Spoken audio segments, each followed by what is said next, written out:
विद्युत के बहुत इंपॉर्टेंट क्वेश्चन करवा रहे हैं जो कि सेट में मोस्ट इम्पोर्टेंट है। पहला क्वेश्चन है, विद्युत धारा किसे कहते हैं, इसका सूत्र क्या है और एसआई मात्रक लिखें। आपको प्रॉपर प्रेजेंटेशन के साथ बताया जाएगा कि आपको क्वेश्चन कैसे अटेम्प्ट कर रहा है कि आपका 1 मार्क्स भी ना कटे। किसी चालक में आवाज़ के प्रवाह की दर को क्या कहलाता है बेटा? विद्युत धारा कहते हैं। ये हमने पिछले वीडियोस में पढ़ चुके हैं, ना देखा दोबारा देख लेना। तो बेटा आवेश को हम Q से डिनोट करते हैं और T हमारा समय, I हमारी विद्युत धारा। और अब ये डेफिनेशन होगी, इसके बाद सूत्र लिखना है। तो सूत्र क्या होता है, हम अलग से लिखेंगे सूत्र, फिर लिखेंगे I, संकेत के माध्यम से ही लिखा जाता है सूत्र, बराबर है Q बटे में T। इनका ओरिजिनल मीनिंग हम लिख देंगे। और आगे है एसआई मात्रक, और एसआई मात्रक क्या होता है, एम्पियर, जिसे हम कैपिटल A से डिनोट करते हैं। ठीक है बच्चों, नेक्स्ट क्वेश्चन है, विद्युत शक्ति क्या है, इसका सूत्र व एसआई मात्रक लिखो। काफ़ी इंपॉर्टेंट है बेटा, और कई बच्चे बहुत गलत करते हैं। आपको पता है बेटा, कोई भी उपकरण हम चलाते हैं, चाहे लाइट हो चाहे पंखा हो, वो क्या है, कुछ ना कुछ ऊर्जा तो व्यय ही करती हैं 1 सेकंड में। उसे ही हम क्या कहते हैं, विद्युत शक्ति कहते हैं। ठीक है, शक्ति को इंग्लिश में पावर कहते हैं। तो किसी विद्युत उपकरण द्वारा 1 सेकंड में व्यय ऊर्जा का मतलब खर्च की गई ऊर्जा को विद्युत शक्ति कहते हैं। तो सूत्र होगा बेटा फिर से, P मीन्स पावर यानी कि शक्ति, E मीन्स आपको पता ही लग गया बेटा ऊर्जा यानी कि एनर्जी, T आपको पता है, जब भी कहीं दर लिखा हो ना बेटा यानी कि समय होगा इसका मतलब, और स्मॉल t से हम डिनोट करते हैं। तो अब इसका मात्रक भी बहुत ज़्यादा इंपॉर्टेंट है और बेहद इंपॉर्टेंट है, चाहे MCQ के थ्रू आए चाहे 1 नंबर में आए, आपको ये हमेशा ही याद होना चाहिए कि विद्युत शक्ति हो या शक्ति का मात्रक हमेशा वाट होता है। शक्ति को कहते हैं इंग्लिश में पावर, इसलिए P से डिनोट करते हैं। बहुत इंपॉर्टेंट क्वेश्चन है, मे भी आपको न्यूमेरिक वैल्यू चेंज करके दे दें, लेकिन इस टाइप के क्वेश्चन भी 2 नंबर के आ ही जाते हैं, कई बार 3 नंबर के। हम क्वेश्चन एक बार स्टेटमेंट पढ़ लेते हैं।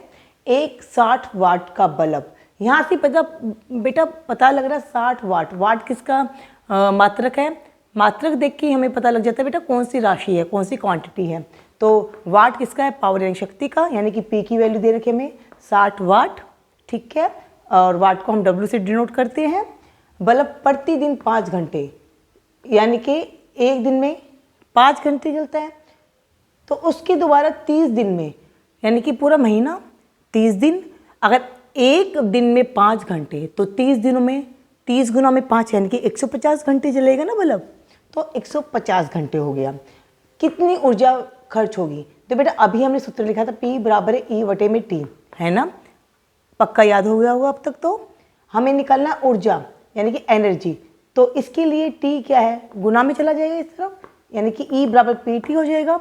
P की वैल्यू कितनी है 60, T कितना टोटल 150, 60 गुना में 150 9000।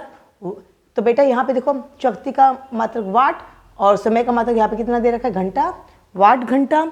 अगर हमें वाट घंटा को किलो वाट घंटा में बदलना होता है तो हमें 1000 से क्या करना पड़ेगा, भाग करना पड़ेगा, क्योंकि 1 किलो में ग्राम हो या 1 किलो वाट हो, 1000 वाट या 1000 ग्राम ही होते हैं। वो डिपेंड करता है हमें किलोग्राम पूछा है या वाट पूछा है, आप देख लेना। ठीक है बेटा, और एक बात याद रखना, 1 किलो वाट घंटे को हम क्या बोलते हैं, यूनिट, जिसमें हमारा घर का बिल आता है, कितनी यूनिट खर्च हुई है उसी के हिसाब से बिल आता है ना, वही चीज़ है यहाँ पे।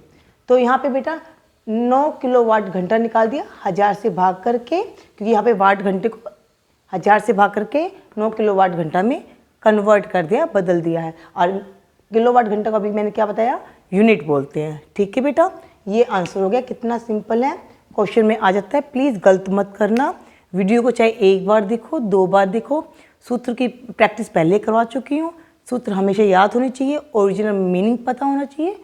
अब आपके लिए बहुत ज़्यादा इम्पोर्टेंट क्वेश्चन है, जो कि पिछला जो ओम का नियम था बेहद इंपॉर्टेंट है बेटा। जब भी आप विद्युत का चैप्टर पढ़ोगे, चाहे आप क्लास 11th में पढ़ो, 12th में पढ़ो, 9th में पढ़ो, कभी भी या हायर स्टडी में, तो ये ओम का नियम तो हमेशा ही अप्लाई होगा। तो इसलिए मोस्ट इम्पॉर्टेंट है, एक बार रिवाइज कर लेना।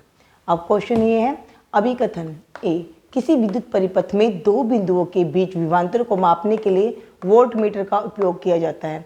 ठीक है बेटा, विभवांतर को मापने का यंत्र कौन सा होता है, वोल्ट मीटर, और विद्युत धारा को मापने के लिए एमीटर। कारण वोल्ट मीटर को श्रेणी क्रम में जोड़ा जाता है। अब आपको देखना बेटा क्या चीज़ सही है क्या गलत है। ऑप्शन ए, दोनों ए और बी आर सत्य हैं और आर अभिकथन ए की सही व्याख्या करता है। बी, दोनों सत्य हैं लेकिन सही व्याख्या नहीं करते हैं। सी, ए सत्य है परंतु आर असत्य है। डी, ए सत्य है परंतु आर सत्य है। ठीक है, आपको सिर्फ option A, B, C, D में से आंसर देना है। जरा सोच के स्टडी करके फिर आंसर देना। Thank you.